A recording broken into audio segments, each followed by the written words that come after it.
Wabad. Abatulaba abalungi tubalamusizza tuli programu yaffe ku Dawa TV. Programu oba nokola ebibuuzo byaffe bye tuba tubuuzizza nga amanya nze Munabiddawo Damu ne Sheikh Muhammad Timsah. Sheikh marhaban. Abatuwuliriza ebibuuzo bizze ekibuuzo ekisooka kigamba bwe kiti: nayagala omuvubuka nga si musiraamu ne mugamba okumpasa omala kusiramuka. Bw'asiramuka ne tuzaala abaana 3, omusajja n'atandika okugenda mu kyaki n'abaana bange. Lumu nakyalako ewa maama we ne ndaba abaana nga bambadde emidaali. Maama we ne mubuuza abaana emidaali bagijjeewa. Nebuuza abaana emidaali bagijjeewa ne baŋŋamba mu kyaki. Maama we n'agamba ffe twaga abatali basiraamu era ne bangoba. Sheikhe nsaba kumpa ku magezi. Sheikh السؤال الأول الأخت تسأل تقول أنا كان لي علاقة مع شاب غير مسلم فقلت لهذا الشاب إن أردت أن أكون زوجتك في المستقبل لابد أن تكون مسلمة. فقال هذا الشاب يعني فأنطق الشهادة. لما نطق الشهادة دخلنا في الزواج، يعني كان هناك عقد النكاح وأنجبنا 3 أولاد. وبعد مدة هذا زوجي بدأ يذهب في الكنائس فسألته وما كان يجيب، وحصل هناك الطلاق وذهب مع أبنائي إلى أمه. ذهبت لزيارة أولادي في بيت أمه ووجدت أبنائي أنهم لبسوا الصبح المسيحيين. فسألتهم من أين أخذتم الصبح؟ فقالوا في الكنيسة. الآن هي تقول يا شيخ ماذا أفعل؟ ارشدوني بما ينفعني.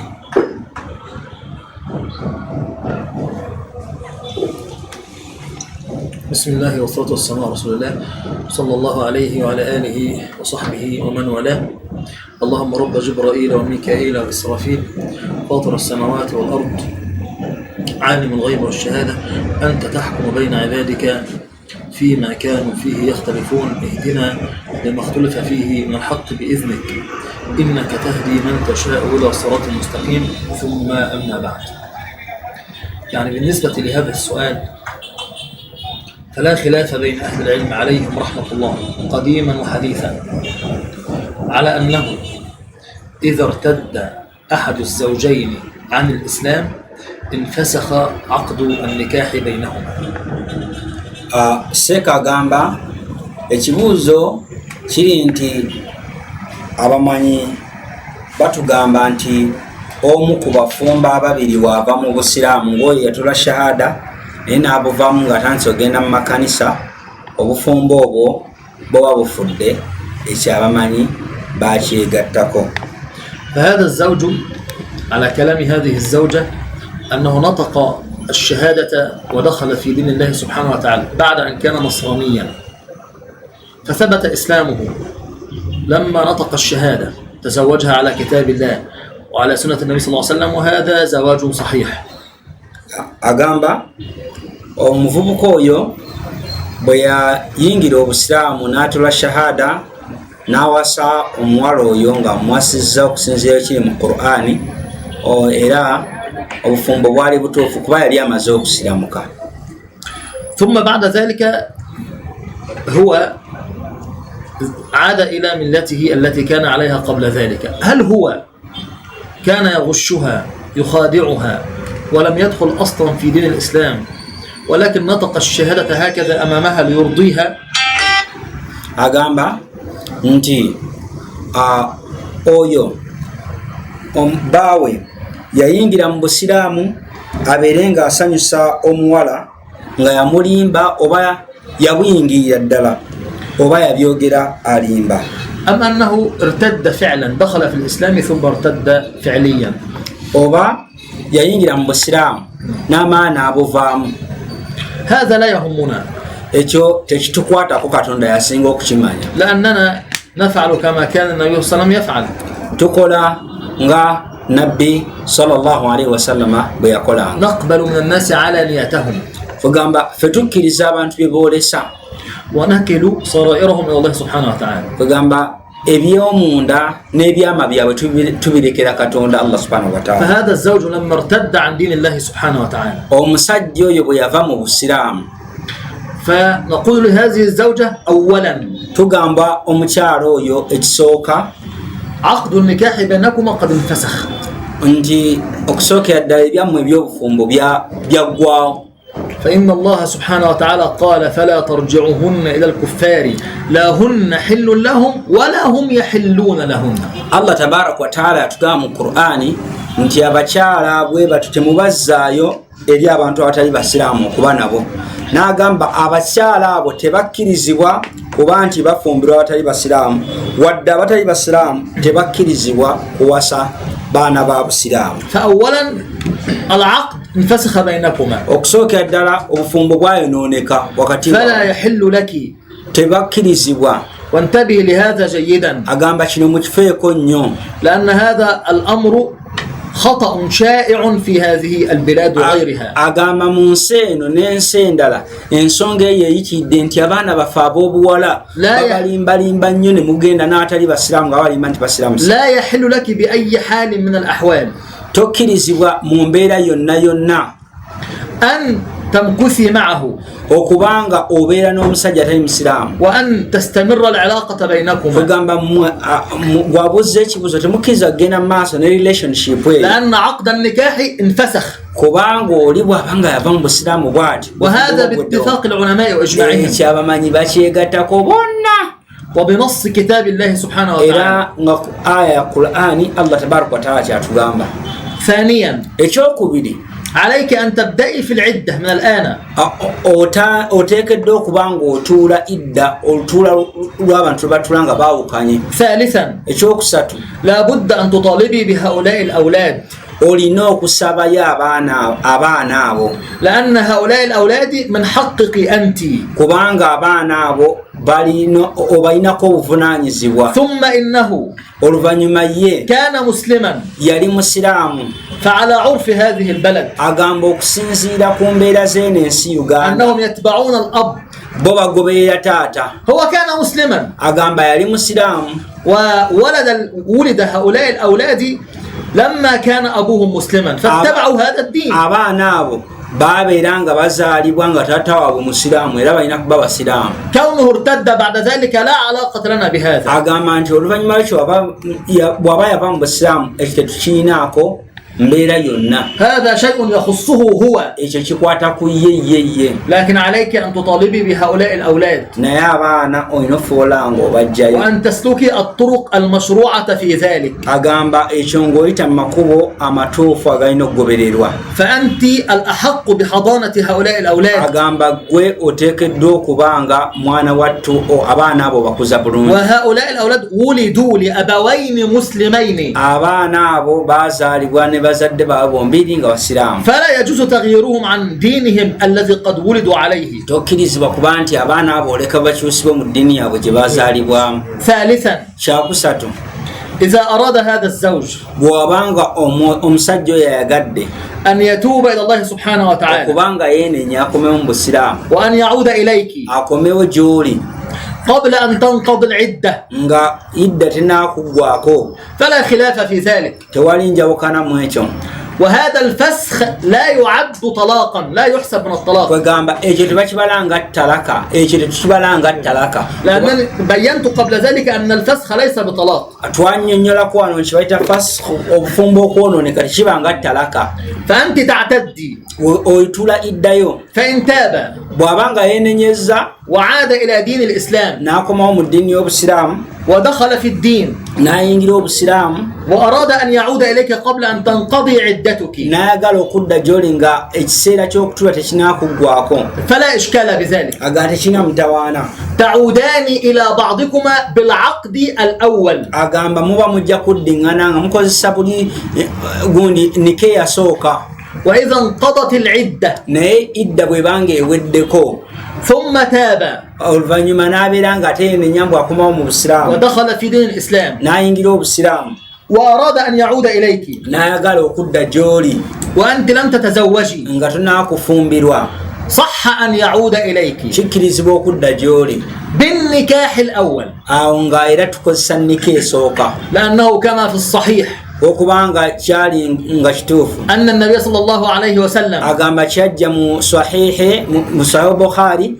nabbi sallallahu alaihi wasallam رد زينب ابنته yazza zainabu muwala we إلى أبي العاص بن وائل eri abul as ibn al-wa'il بالنكاح الأول ng'akozesa nika eyasooka مع أنه أسلم رضي الله عنه oyo yasiramuka allah amusiime بعدما انقضت عدة زينب على الصحيح. nga idda mwana wattu yali ewedde yali emaze okuggwako وهذا اختيار ابن تيمية وابن القيم عليهما رحمة agamba الله. era kyekyo gundi kigambo ibn taymiya ne ibn qayyim kye balonda ekituufu وإذا كان ذلك قبل انقضاء العدة bwebanga idda tenakuggwako فلا إشكال في ذلك. tekina mutawaana عاد إليك adda gy'oli لأن امرأة صفوان بن أمية okubanga muwala wa sufyan bun umayya امرأته قد أسلمت agamba nti omukyala we yali asiramuse فتفرقا ne baawukana فأسلم هو بعدها بشهر واحد ono n'asiramuka oluvannyuma lw'omukyala nga wayiseewo omwezi gumu فعاد إليها بالنكاح الأول.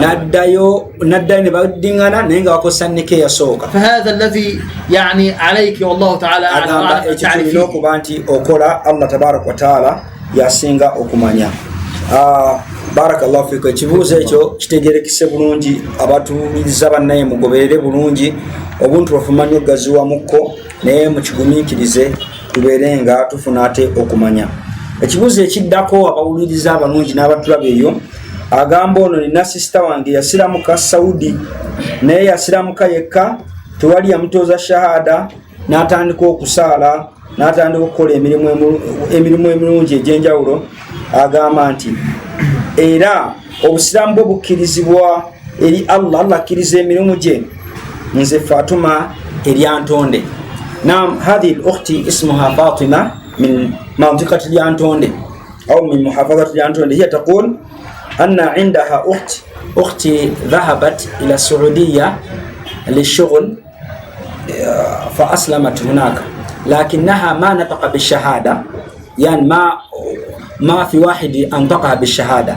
هي أسلمت بنفسها وبدأت تصلي وبدأت تعمل الصالحات تتصدق. هي تقول هل أعمالها وإسلامها مقبول عند الله؟ الحمد لله والصلاة والسلام على رسول الله صلى الله عليه وعلى آله وصحبه ومن والاه، ثم أما بعد، فهنا مسألتان.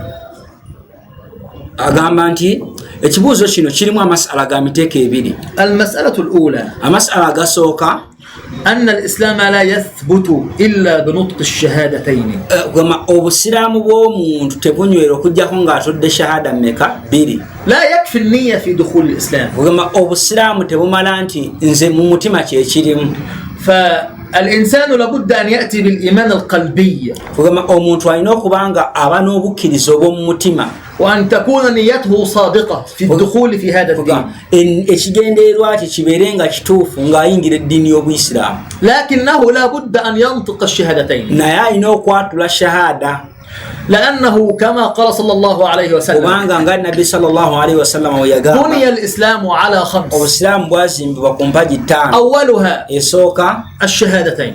ze shahada ebbiri. فلا بد أن ينطق alina okwogera nti la ilaha illa Allah, ashhadu an la ilaha illa Allah wa ashhadu anna muhammadan rasulullah. alina okukyogera. وفي حديث البخاري رحمه الله رحمة واسعة hadithi erimu Bukhari mungu amusiime. أن النبي صلى الله عليه وسلم قال nabbi sallallahu alaihi wasallam yagamba فإذا قالوها yagamba nti baba joogedde shahada أي الشهادتين shahada ebbiri nga bazoogedde قال النبي صلى الله عليه وسلم أمرت أن أقاتل الناس حتى يقولوا لا إله إلا الله. agamba nti nalagirwa okuba nti nnwanisa abantu okutuusa bagamba la ilaha illa Allah. قال عليه السلام فإذا قالوها bwe bamaze okwogera ekigambo la ilaha illa Allah فقد عصموا مني دماءهم وأموالهم إلا بحقها. baba bamaze okukuumibwa okuva gye ndi omusaayi gwabwe n'emmaali yaabwe okujjako nga kigwanidde. وفي الحديث المشهور جدا agamba era kijja mu hadithi emanyiddwa ennyo وهو أيضا في الصحيح era nga hadithi eri mu bitabo ebituufu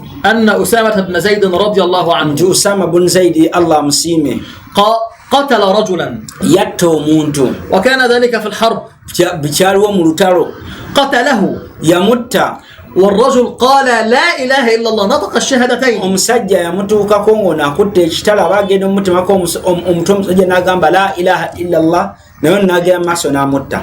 ظن أسامة أنه قالها متعوذا يعني خائفا من السيف والقتل. ono yalowooza nti ono agambye la ilaha illa Allah ng'alimba ng'agezaako kwetaasa kitiso لأنهم كانوا في الحرب. kuba baali mu lutalo.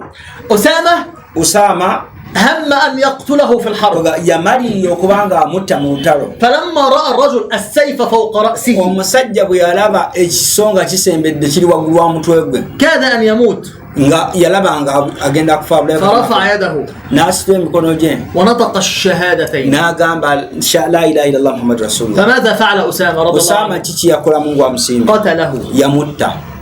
لأنه ظن أنه قالها متعوذا خائفا من القتل. yalowooza nti mwana wattu akyogedde atya nti atidde kufa. فقال صلى الله عليه وسلم nabbi sallallahu alaihi wasallam n'agamba فقال يا أسامة أقتلته بعد أن قال لا إله إلا الله؟ n'amunenya n'amugamba omusse oluvannyuma lw'okuba nti agambye la ilaha illa Allah. فقال يا رسول الله قالها متعوذا. n'agamba omubaka wa Allah akyogedde nga ali mukola ki akyogedde lwakutya. فقال صلى الله عليه وسلم وماذا تفعل بلا إله إلا الله إذا جاءت يوم القيامة؟ agamba nti n'amugamba nabbi nti kikyogenda okukola la ilaha illa Allah singa omusajja yajja nga agiina ku lunaku lw'enkomerero. ثم قال عليه السلام oluvannyuma n'agamba sallallahu alaihi wasallam إنا لا نؤمر n'agamba ffe tetulagirwangako لم نؤمر tetwalagirwa أن نشق عن بطون الناس twawulizeemu tulabe ebyomunda ebiri mu mitima gy'abantu tubirabe. يعني نحن نقبل من الناس العلانية. iffe abantu kyeboolesa kyetukkiriza. هو قالها omuntu wabanga akyogedde ونطق الشهادتين n'ayogera shahada nti la ilaha illa Allah muhammad rasul فاهما لمعناها ng'amanya amakulu gaayo هذا دخل في الإسلام oyo مباشرة. aba ayingidde obusiramu bwabanga agyogedde. idhan ayantukuha shakhs laysa bishart نعم إذا أنطق بنفسه لا إله إلا الله محمد رسول الله بغير واحد يعينه لا يشترط أن يعينه إنسان. kugamba bwabanga ekibuuzo ekyo fatuma weri antonde bwabanga yajogera shahada ngo twali yamyambako obusambo bukkirizibwa ekikulu kubanga ayogera shahada. قد يقولوه بنفسه ayinza okujogera وينطق الشهادتين ayinza okwogera shahada bi la ilaha illa Allah muhammadur rasulullah فاهما لمعناها ng'amanya amakulu gaayo دخل في دين الإسلام. aba ayingidde obusiraani.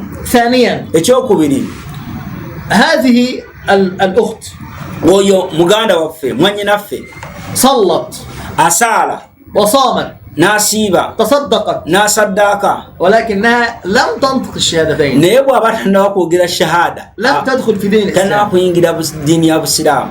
ولو أتت بكل هذه naye العبادات bw'akola ibaada ezo nazo ne waba azimbye muzikiti. لكن naye nga إذا كان الكافر bw'abanga omuntu atali musiraamu فعل بعض العبادات أثناء كفره n'akola ebintu ebimu mu mbeera nga tannakusiramuka فإن الله سبحانه وتعالى يقبل منه هذه Allah akkiriza emirimu egyo العبادات ezo ibaada إذا أسلم bw'abanga asiraamusa omuntu bw'asiraamuka buli kintu kye yakola ويجعلها في ميزان kyonna Allah حسناته إذا أسلم. bw'obanga asiramuse Allah abimuwamu byonna obulungi naye aba tasiramuse bye هي لا تصح منه agamba Allah tagikkiriza gye tiba mituufu. لكنه لو أسلم naye bw'aba asiramuse لو أسلم bw'abanga asiramuse تجعل في ميزان حسناته. Allah akiteeka ku minzaani y'emirimu gye emirungi.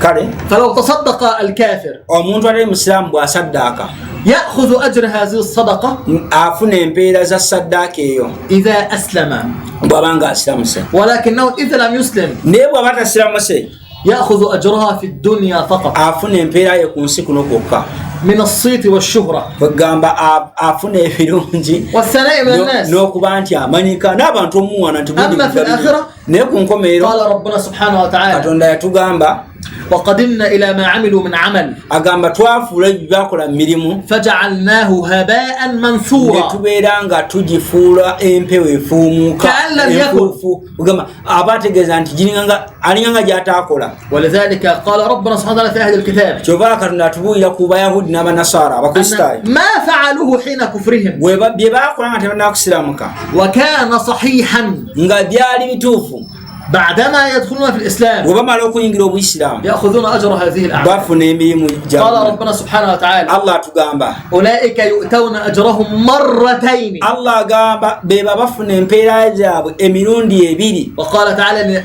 ولنجزينهم بأحسن ما كانوا يعملون. allah agamba tujja basasula ebirungi bye baalinga bakola amakulu nga tebannakusiramuka. يعني هو كان كافرا yali tannakusiramuka وفعل أشياء جيدة. n'akola ebintu ebirungi إذا دخل في الإسلام bw'ali bayingidde obusiraamu لا تضيع عليه هذه الأعمال. emirimu egyo ajja kuba nga takola ki وهذا من سعة فضله سبحانه وتعالى agamba ebyo byonna birina bulungi وسعة رحمته abali العباد. atannakusiramuka naye musiramuke ebyo naye mwakola mujja kubifunamu naye munaate mukikoze munaye ولذلك nabwe kityo في حديث عائشة رضي الله mu عنها hadithi ya mama waffe aisha allah musiime أن عبد الله بن جدعان abdullah ibn judaan يعني هذا كان من أكرم العرب. yali mu bawarabu abaali abagabye ennyo nga musajja mugabi nnyo قالت ekigenzo عائشة رضي الله عنه عائشة رضي الله عنها aisha radiyallahu anha atugamba قالت للنبي صلى الله عليه وسلم yagamba nabbi aisha ng'agamba nabbi sallallahu alaihi wasallam قالت يا رسول الله عبد الله بن جدعان أين هو؟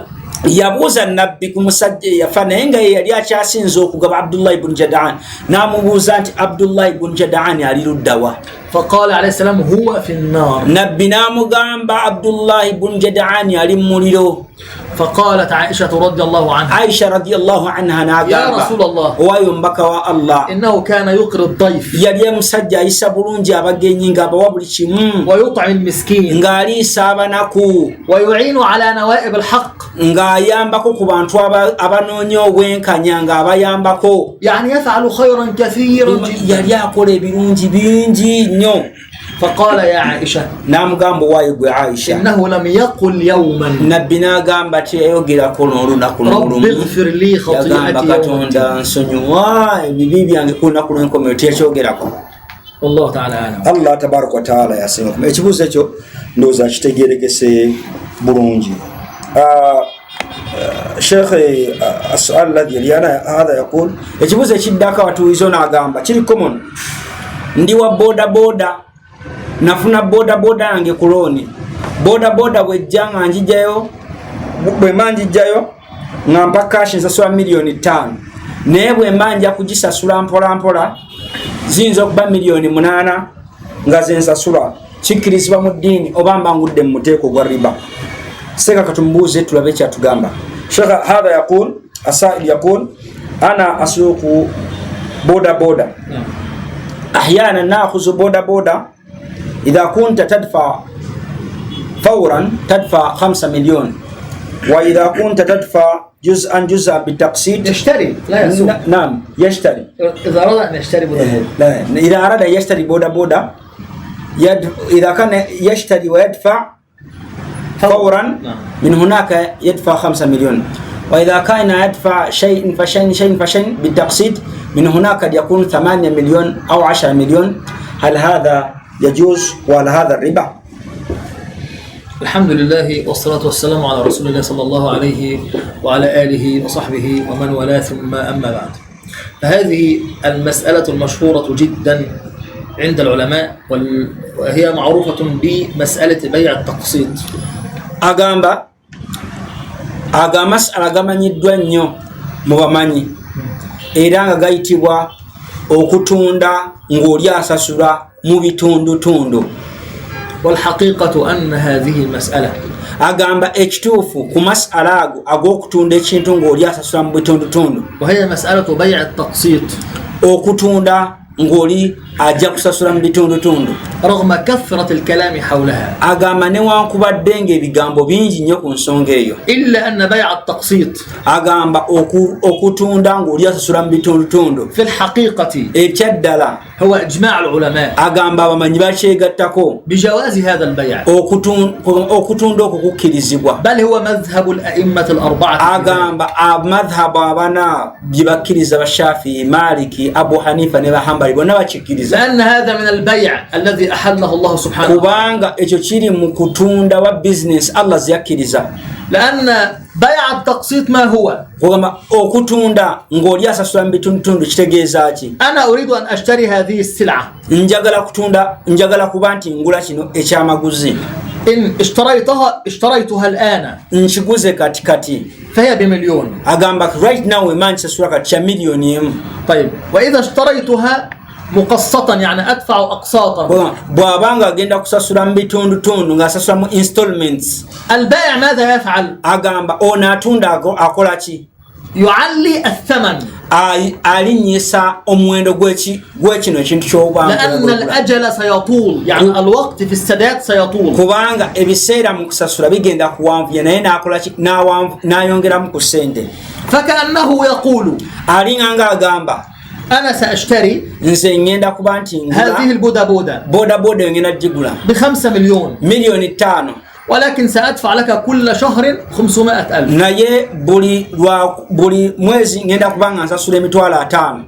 فهذه صورة لا خلاف على جوازها. Agamba tekirina mutawaana ekyo abamanyi tebakyawukanako kikkirizibwa. لأن النبي صلى الله عليه وسلم Kubanga nabbi waffe Muhammadin sallallahu alaihi دخل wasallam المدينة yayingira ekibuga Madina كما قال ابن عباس رضي الله عنهما nga tugamba Ibn Abbas Mungu amusiime. وكانوا يسلفون في التمر. Agamba baalinyanga السلف يعني السلم baalinyanga bafuna ku ntende يعني يبيعون هذه السلعة nga batunda ebyamaguzi بثمن nga bakozesa ssente إلى أجل. Mugamanga naye nga tebazifunira nga zijja mu bitundutundu. فقال صلى الله عليه وسلم Nabbi sallallahu alaihi wasallam n'agamba من أسلف n'agamba omuntu yenna yenna abaalwisizaawo أو من أسلم oba omuntu yenna yenna abaawaayo فليسلف kwagamba abeere ng'ayongeramuko في شيء معلوم kwagamba ku kintu ekiba kimanyiddwa بثمن معلوم naye sente zibe nga zimanyiddwa إلى أجل معلوم.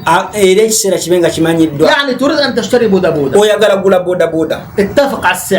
mukkaanya ku muwendo. لابد من تحديد الأقساط mulina okubanga mukkaanya nti ogenda kusasula bweziti ne bweziti. وتحديد المبلغ الذي سيدفع era شهريا. mulina okubanga mukkaanya omuntu oyo buli mwezi oba mu bbanga bweti agenda kusasula هذه الصورة ekifaananyi ekyo لا إشكال فيها. tekirina mutawaana. فإن النبي صلى الله عليه وسلم nabbi sallallahu alaihi wasallam كان يشتري الشعير من يهودي yalinganga agula ebintu okuva mu bayahudi إلى أجل. era ng'akola mu bukinga wayitaba kiseera. بل إن النبي صلى الله عليه وسلم naye nabbi sallallahu alaihi wasallam مات yafa ودرعه مرهون عند يهودي nga في وسط mwana wattu nga ekigundi kye kyerwanyisanga mu lutale engabo ye nga eri wa muyahudi في وسق من شعير. nga mwana wattu nga eri eyo يعني كان يشتري منه الشعير yalinga ajjayo على أن يسدد omuwemba naye بعد ng'agenda أجل. asasula bw'atyo mpolampola nga yasingayo neki. ما الإشكال في بيع التقسيط؟ agamba nti buzibu ki obuli mu kusuubula okwo أن الآن nti ennaku zino إذا اتفق البائع والمشتري we baba bakkaanyizza atunda n'agula على بيع التقسيط، okubanga oli ajja kusasula mu bitundutundu. إذا اتفق على ذلك we baba bakkaanyizza يشتري بودابودا ayagala kugula piki ب5 مليون ayagala kukosa miliyoni 5 يدفع كل شهر 500,000. kugamba buli mwezi ayagala kusasula miliyoni kugamba mitwalo 55 الثمن معلوم، agamba nga omuwendo gumanyiddwa الأقساط والوقت معلوم، kugamba ebitundu bimanyiddwa n'ebiseera bimanyiddwa والأجل معلوم. nga ekiseera kimanyiddwa. المشكلة أنه إذا تأخر المشتري في الدفع kugamba ekizibu ekiri wano bannala abatulaba eyo nti ono waalwawo okusasula. البائع ممكن يكتب شرطا في العقد agamba nti oluusi nga bakola endagaano eno ono atunda ateekamu akakwakkulizo. إذا تأخرت يوما bw'olwawo olunaku lumu nga toleese أزيد عليك 10,000. nyongerako njagala musingisi إذا تأخرت يومين ennaku bwe ziba 2 أزيد عليك 20 ngenda kwongeramu emitwalo 2 وهكذا كلما تأخرت أزيد عليك. buli woolwawo ngenda kuba nga nkwongeza. هذا هو الربا. agamba eyo riba. kati bannange وهذا شرط ربوي. agamba kati akakukwakulizo that condition ye ya riba. لا ينبغي أن يكون ذلك في العقد. agamba tekigwanidde kuba mu contract. أما بيع التقسيط naye okugula mu bitundutundu نتفق على الثمن mulina okukanya ku muwendo gwennyini وكيفية الدفع n'engeri y'okusasulamu والوقت، n'ebiseera. فهذا لا خلاف tekina mutawana naye egattako على جواز بيع السلم في التمر baba nga bakkiriza والتقسيط مثله تماما. agamba nti bayosalamu ne taksit bifaananira ddala مثله تماما. bifaananira ddala. kale وتعالى أعلم. tusaba Allah tabaraka wa taala akkirize. as'al ladhi yali ekibuzo kitegerekese bulungi bannaaye okugula ebintu ebyo bikkirizibwa ng'oli asasula mu bitundutundu naye oli kasita agamba woba olemeddwa mu bbanga wayitinga nyongeramu awo biba bigenze mu riba tebikkirizibwa. kale ekibuzo ekiddako omusiraamu akkirizibwa okukima ebintu bye yatwala ku buko oluvannyuma lw'okwawukana n'omukyala. as'al ladhi yali hadha yaqul idha yani hal yajuzu lirajul idha حصل هناك الطلاق انفصال بيني وبين زوجتي أن أذهب إلى أبيها وأخذ الهدايا التي أعطيتهم هل يجوز ذلك؟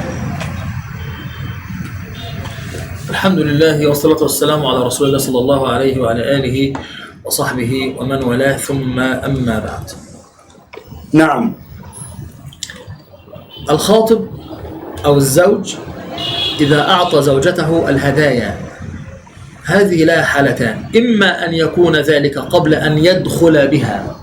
agamba omusajja bw'owaayo ebirabo mu bano bw'owadde mukyala gw'oyagala okuwasa oba mukyalawo birina embeera za mirundi ebiri.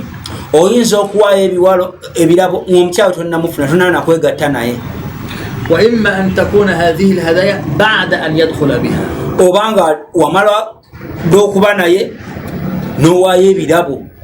الحالة الأولى embeera esooka eri nga tonakubaako na mukyala ono. رجل خطب امرأة omusajja ayogereza omukyala وأثناء هذه الفترة قبل أن يدخل بها يعني قبل أن يصنع الزفاف nga tebannabakola mukolo nga tebannabakola nika tebannabakubaawo alina ebirabo byatuddeyo. في هذه الفترة يعطيها الهدايا. amuwa obulabo okumwagazisa. هذه الهدايا ebirabo ebyo byawaayo لا شك أن الزوج يعطيها لمخطوبته أو لزوجته. omusajja ono ayogereza abiwa ono omukyala gwayogereza على سبيل العوض. kwegamba ng'alinganga amucompasating. يعني ما معنى على سبيل العوض؟ ما معنى هذا؟ wagamba compensation niye kikyategeeza. يعني يعطيها له لأنه سيتزوجها. alinganga amuwa kubanga asuubira agenda kumuwasa. بخلاف الهدية. agamba kyawukanako n'ekirabo التي تعطى للشخص ekirabo kyoyinza okuwa omuntu دون مقابل nga tolina kyosuubira in return. الهدية ekirabo إذا أعطت webaba nga bakiwadde للشخص nga balina omuntu gw'okiwadde بدون انتظار المقابل nga tolina kyosuubira in return فهذه لا يجوز أن يرجع فيها الإنسان. tokkirizibwa kuba nti oddayo ekyo kikime لأن النبي صلى الله عليه وسلم حذر من ذلك kubanga nabbi eki yakigaana. وقال صلى الله عليه وسلم n'agamba sallallahu alaihi wasallam من أعطى إنسانا هدية omuntu aba awadde omuntu ekirabo kyonna فعاد فيها n'addayo nti akyagala فهو كالكلب والعياذ بالله yagamba alinga embwa. يقيء embwa ewejjawejja فيعود في قيئه egenda nesula oba ali nediddira. وهذا من أبشع الأوصاف. agamba byegimu ku bitende ebisinga obubi. الهدية إذا أعطيت woba wadde ekirabo بدون مقابل nga tosuubira anything in return فقط لأنني أحبك في الله agamba nkuba nkwagala nkwadde ebirabo لا أريد منك مصلحة ولا شيء siina kyenkwagala oba ki. هذه لا يجوز أن يرجع فيها الإنسان. agamba awo tokkirizibwa kuddayo. أما الهدايا التي تعطى قبل الزواج naye ebirabo bye tuwaayo nga tunakuwasa muwala ne kate nabakubaawo الغالب ebiseera ebisinga أن الزوجة omukyala يعطيها لمخطوبته omwami awa omukyala gwayogereza يريد بها عوضا nga kyamwagalamu kumuwasa يعني يريد أن يسترضيها حتى يتزوجها ayagala amusiimye asobole omuwasa الغالب أنه لا يعطيها هذه الهدية هكذا بدون مقابل لا يعطيها بمقابل agamba nti abasinga obungi tebabiwaayo bityo babiwaayo nga baagalawo naabeere naye ولذلك فصل العلماء في حكم الهدية قبل الزواج abamanyi babinnyonnyola ebirabo bye tuwaayo nga tetunaba kuba nti omukolo guli ogwannika gubaawo الأصل agamba ensibuko ku kyo أن هذا يرجع إلى العرف ekyo kiddayo ku mbeera z'abantu ku المتعارف عليه ekyo kye tumanyi mu mbeera zaffe في كل عائلة agamba mu buli famire mu buli n'amawanga وبلد n'ekitundu kakati ekyo laba obusiraamu muwulire obusiraamu فهناك بعض البلاد agamba waliwo ebitundu ebimu إذا أعطى الزوج الهدايا لزوجته قبل النكاح kugamba ng'oli wawaayo n'awamu gwayogereza ebirabo bamuwadde ekyo babiwadde bakadde be ثم لم يحدث النكاح nga nika netabaawo في بعض البلاد الزوج لا يأخذ شيئا abalala mu bitundu ebimu omusajja oba tolina kyobanja وفي بعض البلاد ate mu bitundu ebimu إذا كان الطلاق من جهة الزوج wabanga okwawukana kuvudde wa musajja فلا يأخذ منها شيئا era omusajja talina kyakima وإذا كان الطلاق من جهتها هي ate bwe bwanga okwawukana omukazi yakusabye يعني هي لا تريد أن تستمر في هذه العلاقة nga nkyaganze mbivuddemu sikyakwagala فيأخذ منها كل شيء omusajja awo ng'atwala kati mu bufunze seka tugamba ekyo kiddayo ku buwangwa bw'abantu obusiraamu bwakita ne ku mbeera z'abantu ولذلك اختلفت أقوال الفقهاء في ذلك agamba kyova olaba ebigambo by'abamanyi byayawukana ku nsonga فعند أهل العلم agamba mu bamanyi أن الزوجة nti omusajja إذا طلق الزوجة قبل أن يدخل بها قبل النكاح bw'ayawukana n'omusajja nga nika tennaba وأعطاها الهدايا n'amuwa ebirabo bye إذا كانت هذه الهدايا باقية بنفسها يعني ما زالت موجودة agamba ebirabo biba nga bikyaliwo فإن الزوجة ترجعها إليه agamba nti omusajja akola kyabimuddiza لا سيما إن كانت غالية الثمن okusinga ddala biba nga bya bbeeyi بل إن عند الشافعي رحمه الله naye agamba mu madhabu ga imamu shafii rahmatullahi alayhi حتى الملابس bo bagenda n'engoye إن كانت موجودة bwe zibaawo تعطيها له ozimuddiza حتى إن أخذها في ريستورانت في مطعم newabanga yakutwalako sebo out nakutwalako out نقول هو كم دفع tubuuza nha yasasula mmeka ونعوض nazo azizze هذه المسائل تعود لعرف الناس agamba n'ebyo biddayo ku mbeera z'abantu وبعضهم قال abamu bagamba الشيء الذي كان موجودا يأخذه الزوج nti ekiba kikyaliwo bye batanaakozesa والشيء الذي لم يصبح موجودا naye biba nga tebikyaliwo كالطعام مثلا emmere baagirya أو الثياب التي لبسته فأصبح قديما oba engoye ne zifuuka enkadde لا تعود به إليه ezo teziddayo وهذا في مذهب الشافعي أيضا ago era madhabu ga imam shafii rahmatullah ولكن naye دعنا نقول leka tugambe أن هذا يعود إلى عرف الناس ebyo bidda ku mbeera z'abantu فقد تختلف قبيلة في عرفها عن agamba قبيلة أخرى byawukana ku bimawanga okusinziira mu mbeera ez'enjawulo فعلى حسب ما يتفقون agamba okusinziira ku kyabakkaanyizzaako لكن الأشياء الثمينة naye ebintu ebyebbeeyi الذهب مثلا tugamba okugeza gold إن أعطاه لها bw'abanga bakwadde goldi هدية nga bakwadde nga kirabo فهذا بقصد العوض agamba awo oba olina okuzza bannaaye فانفسخ لم يستمر هذا الزواج wabanga obufumbo tebugenze mu maaso تعود عليه بهذه oba الهدايا olina okuba nga ozzaayo ebintu ebyo أما إذا كانت هذه الهدايا بعد الزواج naye nga webibanga ebintu bino mumaze okufumbirwa nassebo ozaddeyo n'abaana فلا يحق للزوج tekigwanidde eri musajja أن يأخذ منها شيئا okutwala ekintu kyonna bannaye wanondooza biri badde nga before nika naye nika bw'eba ewedde omusajja mu busiraamu togwanidde genda nti olina kwosaba naaka فإن كانت بعد النكاح oluvannyuma lwa nikah فلا ترجع الزوجة على زوجها بأي شيء toddayo nti olina kubanjadde naaka فهذه الهدايا هي تستحقها بمجرد أن تقبضها agamba kasita omukwata bwoti tolinako obanja. Wallahu ta'ala a'lam. Allah yasinga okumanya. Kale ekibuuzo ekyo nga kitegeerekese bulungi, abaagala okukima ebyabakyala ekyo mukitegeere bulungi. Hadha yaqulu, ekibuuzo ekiddako munagamba seeka batugamba nze mbeera Jinja, naye mu Jinja waliyo abasiraamu abashiya. Abamu batugamba abashiya basiraamu, abalala batugamba si basiraamu. Ekituufu kyekiriwa? N'ekibuuzo ekiyiraanyo nagamba ye kuba Ahmadiyya. Aba Ahmadiyya be baki? Naam shay ana jamaatu su'alain. Hadha yaqulu ana aishu fi Jinja wa fi Jinja هناك الشيعة. أسمع من بعض الشيوخ يقولون على أن الشيعة كفار، وبعضهم يقولون أنهم مبتدعون، فما الصحيح في ذلك؟ والسؤال الذي يلي يعني من هم الأحمدية؟ أسمع الأحمدية والقاديانية من هم؟ نعم. الحمد لله والصلاة والسلام على رسول الله صلى الله عليه وعلى آله وصحبه ومن والاه، ثم أما بعد. نعم. أما بالنسبة للسؤال عن هذه الفرق، نعم، فهو يحتاج وقتا طويلا للتفصيل.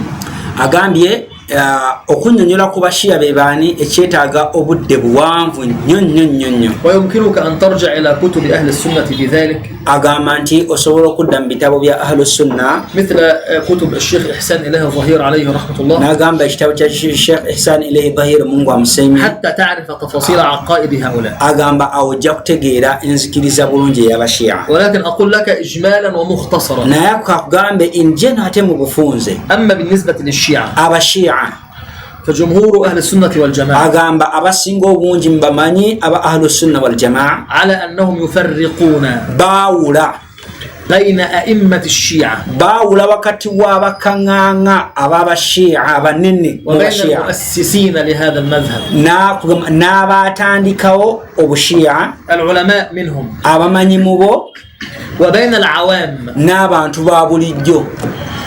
فيقولون أن علماء الشيعة bagamba abamanyi b'abashiya فهؤلاء كفار، abo bakuffaaru, لأن عقائدهم عقائد كفرية والعياذ بالله. kulwokubanga enzikiriza zaabwe enzikiriza za kikafiiri. Allah kitutaasa. فهم يعتقدون بتحريف القرآن، bakkiriza nti Qur'an yakyusibwa, ويعتقدون بأن هناك قرآنا غير القرآن الذي نقرأه الآن، bakkiriza nti waliwo Qur'an ntali Qur'an eno gye tusoma, ويعتقدون في الأئمة 12 ne bakkiriza mu bayimaamu 12 ويرفعونهم فوق مقام النبوة والرسالة، agamba ne babasitula ne babawa position esukka n'ey'abannabbi n'obubaka. وهم فرق شتى agamba era balimu ebibinja bingi. يتفقون في كثير من الأحكام الكفرية والشركية. agamba kibagatta mu kuba nti bakkiririza mu mateeka agabateeka mu kuba nti bava mu busiraamu n'agogatta Katonda. وأشهرهم الموجودين الآن هم الاثنى عشرية الجعفرية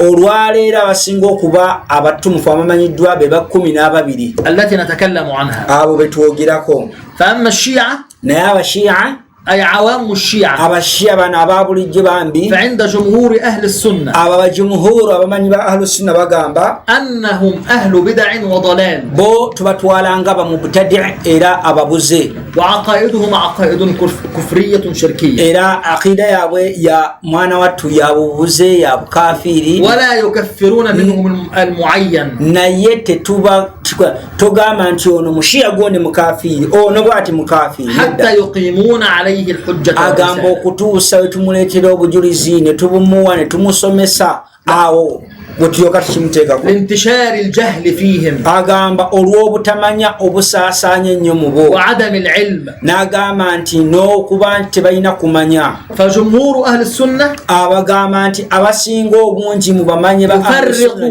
baawukana بين علماؤهم وعوامهم، oba baleeta okulamula baawulamu abamanyi baabwe n'abantu ba bulijjo. وأما الإمام مالك رحمه الله agamba naye Imaamu Maliki Mungu amusiimye, فهو يكفر الشيعة جملة وتفصيلا، yagamba abashiya bonna n'abakafiiri لتكفيرهم لأصحاب النبي صلى الله عليه وسلم. agamba olw'okubanga bakafuwaza basahaba ba nabbi sallama so yasinziira ku ekyo n'agamba nti baba bakufaaru. واستدل بآية الفتح سورة الفتح n'agamba neyeesembesa aya eri mu suratu al-Fath محمد رسول الله Muhammadur Rasulullah sallam والذين معه أشداء على الكفار رحماء بينهم. Allah agamba nti Muhammad mbaka wa Allah n'abo abaali naye amakulu basahaba be ashiddaa'u baali bakambwe nnyo eri abakufaaru ruhamaa bainahum ng'ate basaasiziwa. تراهم ركعا سجدا obalabanga bavunnama webagenda ku ruku we bavunnama يبتغون فضلا من ربهم nga banoonya obulungi eri Katonda waabwe. سيماهم في وجوههم من أثر السجود. n'okuba nti banoonya Allah basima. agamba obala mu byenyi byabwe nga mulimu obuufu obw'okuvunnama. ذلك مثلهم في التوراة agamba والإنجيل kyekyo ekyokulabirako Tawrat kyebogerako ne Injili كزرع أخرج شطأه nga bw'olaba empeke bwekola ki. انظر إلى الآية القادمة. agamba mulabe ayeyo فاستغلظ فاستوى على سوقه يعجب الزراع ليغيظ بهم الكفار.